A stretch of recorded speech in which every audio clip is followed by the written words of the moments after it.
Bonjour les élèves, bienvenue dans cette 9e capsule. Aujourd'hui, on est déjà rendu à la 4e et dernière fonction qu'on a en secondaire 3 et on termine avec une petite fonction facile, la fonction constante. Alors la fonction constante, on ira voir comme je t'ai dépliant tantôt. Donc la fonction constante est une fonction dont le taux de variation est nul. Donc elle n'est ni croissante ni décroissante. Donc nul ici. Peu importe la valeur de la variable indépendante, la valeur de la variable dépendante ne change pas. La fonction constante est une fonction affine dont le taux de variation est égal à 0. Donc, c'est ce qui fait qu'elle ne sera ni croissante ni décroissante. Donc, ça va être une belle ligne horizontale. On a un petit exemple ici. Donc, Joséphine veut organiser une sortie. Elle loue une minivan pour elle et ses amis. Le coût de location de la minivan est de 250 $, peu importe le nombre de gens qui vont être présents dans la minivan. Donc, si on regarde un peu dans la table de valeur, le nombre de passagers est ici, 1, 2, 3, 4, 5, 6, et le coût, ben, il reste toujours le même, peu importe le nombre de passagers, donc ça ne coûte pas plus cher. La seule chose, c'est qu'on pourrait regarder cette même relation-là, et au lieu de mettre le coût, on aurait pu mettre le coût par personne. Ce que ça veut dire, c'est que les gens dans la voiture vont se partager le 250 $. Donc, c'est sûr que s'il y a une seule personne, ben, ça va coûter 250 $ pour la personne, mais s'ils sont 5, 250 divisé en 5, ça tombe à 50. Là, ce serait une inversement proportionnel. Donc, la façon dont on va nommer nos variables va avoir toute une importance par rapport au type de variable qu'on va étudier. Ce ne sera pas rare que tu, dans la fonction constante, que tu vas avoir l'impression de voir une fonction inverse aussi. Donc, il faut juste faire attention aux variables. On le voit dans le graphique, ça donne une belle droite horizontale qui ne monte pas, qui ne descend pas. Hein? Donc, on voit ça assez aisément. Et bien, la règle ici, elle va être encore plus courte. Donc, la règle, ben, c'est toujours la même chose qu'une fonction affine, donc AX plus B, sauf que toute la partie du AX, ben, le taux de variation sera à 0, donc il reste juste le B. Donc, on va dire Y égale à B, et le B, ben, c'est la hauteur de la droite, tout simplement. Donc, on dit que c'est son ordonnée à l'origine. Donc, ici, dans la situation, ben, Y est égal à 250, puis donc, on peut peut-être replacer le 250 à la bonne place ici. On peut bien sûr le donner en notation fonctionnelle avec le f de x, tout simplement. Donc, la fonction constante, ce ne sera pas notre grand défi, ça va être facile à calculer. Donc, c'est toujours égal à 250 dans ce cas-ci, peu importe le nombre de passagers. Donc, ça nous fait une petite fonction facile pour nous. Alors voilà. Donc, je t'invite, toi, à aller rajouter ton petit cahier, ton petit dépliant de la fonction constante, donc de l'écouter. Tu sais comment ça fonctionne maintenant. Donc, je ne pense pas que j'ai besoin de te mettre une vidéo pour ça. Donc, tu le mettras là, ça te fera un petit avis-moi. Alors, je t'amène de l'autre côté, une fois qu'on est bien fait.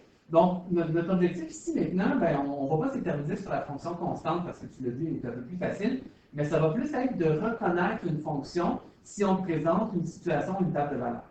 Donc là, je nous mets ça peut-être en plus petit, c'est sûr que toi, tu l'as devant toi. Donc, on a 4 tables de valeurs et on a vu quand même 4 types de fonctions. Saurais-tu me dire laquelle fonction est la plus facilement reconnaissable parmi les 4? Quand on regarde ça, ben, on peut commencer à analyser les tables de valeurs. Donc, on voit ici, on a une première table de valeurs, donc ça fait 90, 60, 45, elle est décroissante. Ici, on a 0, 4, 20, 80, elle est croissante. On a 46, 36, 30, 18 décroissant. Puis ici, on a 3, 3, 3, 3. Ah oui, hein? Celle-là ici, c'est la fonction qui est peut-être la plus facile pour nous à reconnaître. Donc, la fonction constante, donc qui était la dernière ici. Donc, fonction constante, parce que sur les Y, la valeur est la même partout. Donc, si on veut écrire sa règle, ben, Y est égal à B, ce serait sa fonction de base. Donc, ici, le B, il vaut 3. Et bien sûr, on peut l'écrire sous forme fonctionnelle, f de x égale à 3. Donc, ça, je pense que c'est la plus facile. Ensuite, dans nos autres fonctions, ben, l'autre qui serait peut-être la plus facile à reconnaître, c'est la fonction linéaire. Parce qu'elle, elle part à 0, 0. Puis on a ça ici. Hein, ça nous est déjà placé. Donc, c'est une fonction linéaire. Après ça, il faut regarder qu'elle soit régulière, parce que ça peut être une relation aussi. Donc, là, on voit que pour 2 dans les x, c'est 4. Donc, on voit qu'il y a un rapport de proportionnalité ici de fois 2. 10 fois 2 donne 40, 20, et 40 fois 2 donne 80. Donc, c'est bien une fonction linéaire. Donc, on peut l'écrire. La règle de base, c'est y est égal à ax. Alors, pour trouver le taux de variation, ben, il y a plusieurs façons d'y arriver. Donc, on peut y aller avec la formule du taux de variation, donc y2 moins y1 sur x2 moins x1. On se choisit 2 coordonnées. Donc, j'ai déjà encerclé la 0, 0, donc je peux prendre celle-là, puis je peux prendre, tiens, 10 et 20. Alors, avec nos 2 coordonnées, bien, ici, ça fait 20 moins 0 sur 10 moins 0. Donc, ça fait 20 dixièmes. Donc, ça donne 2. Donc, on va savoir ici que c'est 2x. Quand c'est une fonction qui est proportionnelle, par contre, tu as quand même découvert des anciens trucs là, en secondaire 2. Donc, tu peux regarder le coefficient de proportionnalité pour passer de la ligne en haut à la ligne d'en bas. On fait toujours fois 2. C'est le même 2 qui ressort avec notre formule. C'est sûr que c'est un peu plus long, peut-être que tu vas aimer mieux lui. Et puis, bon, on pourrait aussi regarder les rapports ici d'augmentation. On peut regarder ça. Donc, ici, pendant que ça augmente de 16, là, ça augmente de 8. Donc, ça revient à faire cette formule-là ici. Donc, il y a plusieurs façons d'y arriver. Tout ça pour trouver y est égal à 2x. Et bien, on peut l'écrire en notation fonctionnelle ici, f de x égale à 2x. Ensuite, dans ce qu'il nous reste deux fonctions. Il nous reste soit la fonction inverse ou la fonction affine. La fonction inverse va quand même être plus facile à vérifier parce que, bon, la fonction inverse, elle est décroissante. Donc là, on voit que cette table de valeur est décroissante. Puis on voit que cette table de valeur-là aussi, elle est décroissante. Avant de se lancer dans un grand calcul de fonction affine, tu sais que le taux de variation est l'ordonnable à trouver, on va vérifier si elle est inverse. Parce que c'est un peu plus facile, on va essayer de trouver la constante. Donc la constante, elle est toute simple à trouver, donc ça te permet d'aller quand même assez rapidement vérifier si c'est une fonction inverse.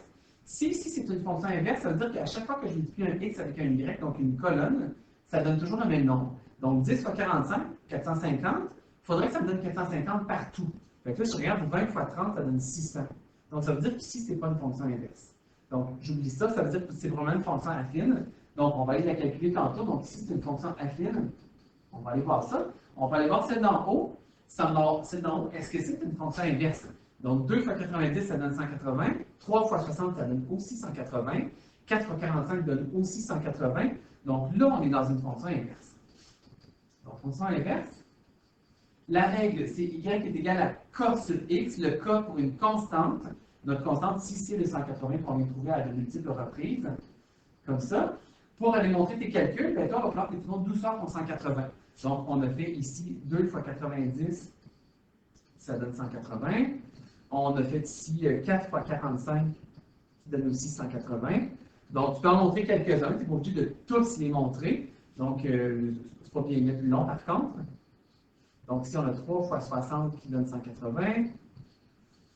Puis, on a 5 fois 36 qui donne aussi 180. Là, moi, je le fais dans ma tête, que toi, tu pourrais très bien le faire sur ta calculatrice sans problème. Donc, c'est le genre de calcul qui vient justifier que c'est une fonction inverse. Donc, on le montre dans les différentes colonnes. Donc, il nous reste la fameuse fonction affine, qui est la fonction qui est la plus longue à trouver. Donc, la règle, c'est y égale à ax plus b. Tu dois commencer par le a. Donc là, c'est y2 moins y1 sur x2 moins x1. Donc, je vais choisir deux coordonnées. Puis là, on n'est pas fou, on essaie de choisir les choses qui sont les plus faciles. Donc, on voit que j'ai 20, 30, deux nombres qui sont arrondis à la dizaine, ça se calcule bien. Après ça, j'ai 10, 45. J'ai aussi un 10, hein, ça se calcule bien, donc c'est ce que je choisirais. Donc, j'aurais ici ma première coordonnée et j'aurais ma deuxième qui est là. Donc, mon y2, ce serait 30, moins 45 sur 20 moins 10. Donc, ça me donne moins 15 sur 10. Donc, j'aurais moins 1,5. Si je les mets dans ma virgule, c'est sûr qu'on peut le mettre en fraction, ce serait moins 3 demi. Ça donnerait exactement la même chose. Donc, une fois que le taux de variation il est trouvé, ben, on a déjà un début de réponse. Donc, y est égal à, tu peux le mettre dans ma virgule si c'est un nombre à virgule qui est présentable. Souvent, on va le mettre en fraction. Donc, moins 3x sur 2.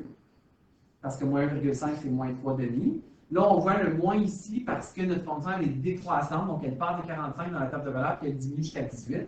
Donc, c'est normal qu'on tombe sur un nombre négatif. Tu vas le remarquer toi aussi. Il nous reste à trouver le paramètre b maintenant. Donc, il me reste un peu d'espace ici. Donc, je commence avec ce que j'ai déjà. Y est égal à le moins 3 demi x.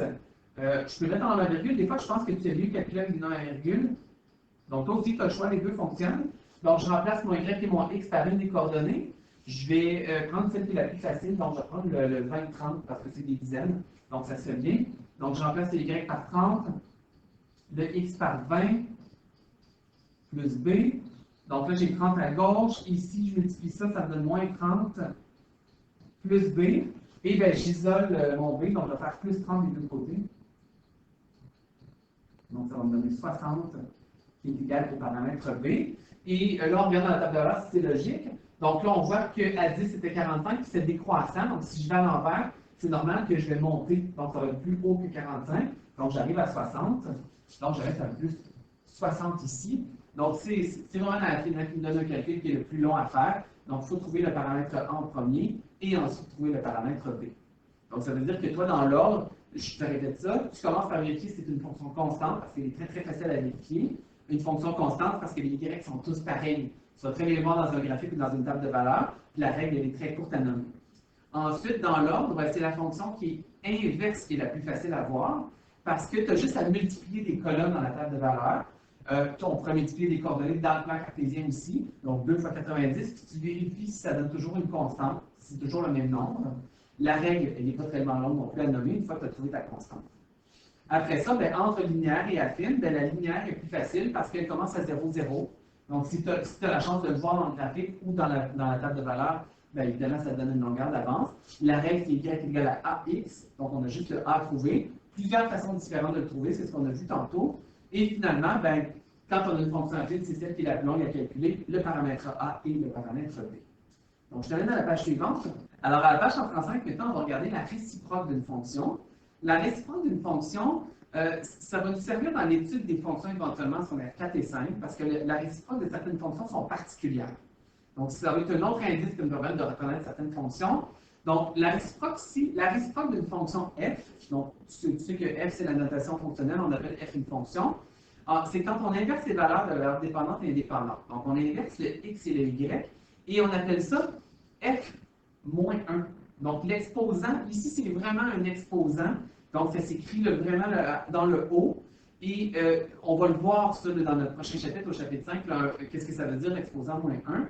Donc, sa notation, là, la réciproque d'une fonction, on l'appelle f moins 1, puis on va l'appeler f moins 1 de x. Ça va être notre façon de comprendre que c'est sa réciproque. Donc, on va aller voir un peu qu'est-ce que ça donne dans le plan cartésien, puis on va essayer de remarquer quelque chose à propos de tout ça. Donc, j'en ai mis deux exemples pour qu'on essaie de remarquer quelque chose. On est presque dans une conjecture ici. Je te demande de remarquer certaines choses. Donc, prenons la fonction affine, donc une fonction que tu connais, f de x égale à x sur 2 plus 4, déjà tracée dans le plan cartésien. Donc, elle est déjà tracée. Donc, on voit qu'elle part à 4. Puis, à chaque fois que j'avance d'une unité, ben, je monte d'une demi.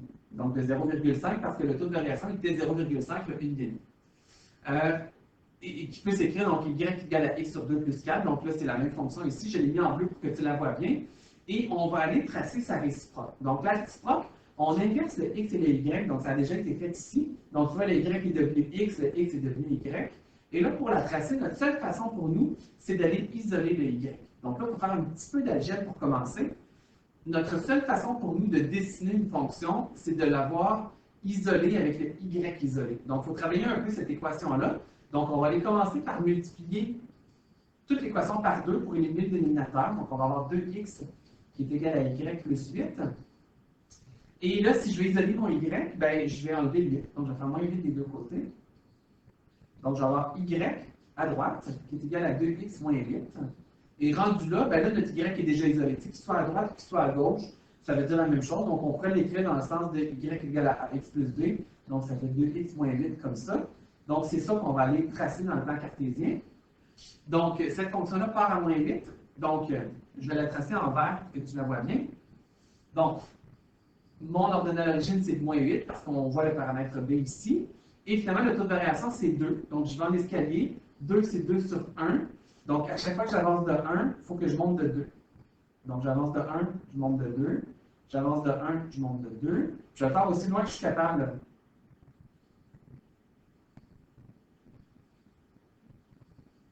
Donc là, j'ai mis tous mes points. Je n'ai même pas tracé l'escalier, parce que dans le fond, l'escalier, il faut l'effacer éventuellement. Donc, je ne vais pas avoir à l'effacer, donc je ne l'ai pas tracé. Donc, je me fais une droite qui passe par tous ces points-là. Donc là, avec le premier exemple, on voit la fonction f et on voit sa réciproque qui est en vert. Il va falloir essayer de remarquer quelque chose avec tout ça. Et là, c'est difficile quand on a juste un exemple. Donc, je vais tout de suite tracer la prochaine pour que tu vois. Donc, j'ai pris une fonction constante, donc la fonction facile à dessiner, f de x égale à 4, qu'on pourrait nommer y égale à 4. Et elle est déjà tracée dans le plan cartésien. Donc, ce que ça veut dire, c'est que c'est une droite horizontale qui passe à la hauteur 4. On voit son ordonnée à l'origine qui est de 4. Et sa réciproque, on change le y pour un x. Donc, ça donne x égale à 4. X égale à 4, ce n'est pas une fonction, c'est une relation. Et ça donne une droite verticale qui va passer vis-à-vis 4 dans son axis à l'origine. Donc, ça se trace aussi quand même assez facilement. Je vais le faire en vert, celle-là aussi. Donc, c'est une droite verticale qui passe vis-à-vis de 4, tout simplement. Donc, ça veut dire que peu importe le Y, le X vaut toujours 4. Donc, c'est sûr que si on faisait la règle de la droite verticale, hein, clairement, c'est pas une fonction. On arrive avec plein de valeurs de Y, une par-dessus l'autre, mais ça reste une relation. Donc, en fait, qu'est-ce qu'on a remarqué là-dedans? Bien, on a remarqué une première chose. Donc, une des choses qu'on pourrait remarquer, c'est que ces droites-là sont symétriques par rapport à un axe de symétrie. Donc, je vais le tracer en rouge, en pointillé, pour que tu le vois bien. Donc, si je fais un axe de symétrie, l'axe de symétrie, ça fait ça au primaire. Tu places un petit miroir pour regarder l'image de l'autre côté. Donc, l'axe de symétrie est en plein milieu ici des cadrans 1 et 3. Donc, on voit que les deux là, sont toujours à égale distance de cette droite-là. Donc, ils se rapprochent toujours jusqu'à temps qu'ils se croisent même sur cet axe de symétrie-là. Est-ce que ça marche de l'autre côté? Si je trace l'axe de symétrie, donc, je suis à égale distance, je me rapproche de l'axe de symétrie, jusqu'à temps que je croise pile, puis après ça, je m'éloigne. Donc, il y a vraiment un axe de symétrie. Et c'est ce qu'on peut remarquer dans les fonctions réciproques et leurs fonctions de base, c'est qu'il y a toujours une symétrie par rapport à l'axe de symétrie y égale à x. Là, je dis y égale à x, je vais prendre le temps de te l'expliquer. Donc, l'axe de symétrie, j'ai tracé en rouge. Ben, c'est une fonction linéaire parce qu'elle passe à 0, 0. Et sa règle, c'est y est égal à 1x. Hein, parce que quand j'avance de 1, je monte de 1, j'avance de 1, je monte de 1 tout le temps. Donc, on a la même règle ici, y est égal à 1x. Donc, dans les choses qu'on avait à remarquer ici, ben, deux choses. On va prendre le temps de les écrire. Il existe une symétrie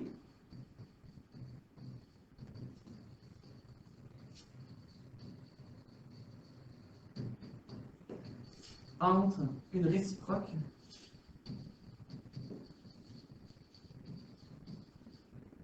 et sa fonction.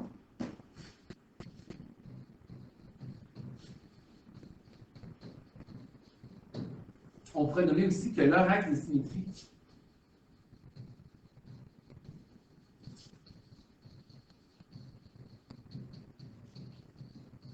est y égale à x. Donc, première chose.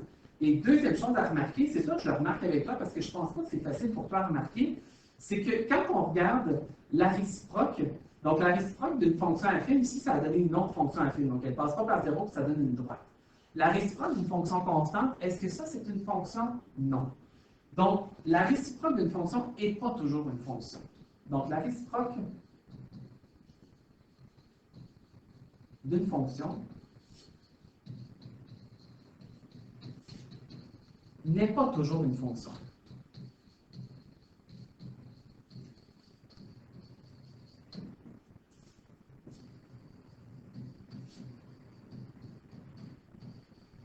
Donc, c'est une question qu'on va poser beaucoup en secondaire 4 et 5.